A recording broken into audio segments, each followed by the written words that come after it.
السلام عليكم ورحمة الله تعالى وبركاته. بمناسبة عيد أضحى المجيد نقدم لكم اليوم طريقة تحضير طاجين بالمخ والكبدة. طريقة سهلة. نمر الآن إلى المقادير.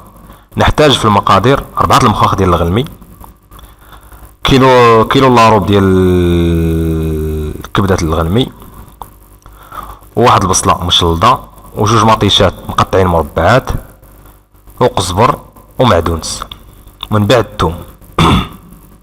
نمر الآن إلى التوابل. نحتاج في التوابل إبزار، سكنجبير، ملون صناعي، كمون، جوز الطيب يعني شوية الكوزة، ملح حسب الذوق، زيت المائدة. طريقة التحضير سهلة كما كتشوفوا. كنشدو الطاجين ديالنا، كنديرو فيه البصلة والثوم والزيت، وكنخليو داكشي يتشحر مزيان.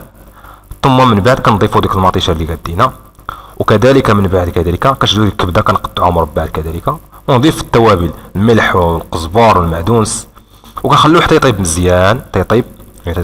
يطيب شويه ماشي بزاف. ثم نضيف المخ مقطع او كامل حسب الرغبه، ونتركه فوق النار مهله حتى يطيب.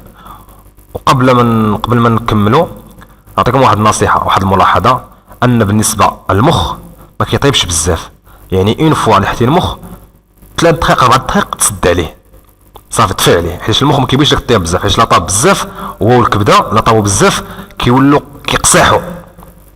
هذيك ملاحظه، وشهيه طيبه، وعيدكم مبارك سعيد. اديوس اميغوس ابيانتو.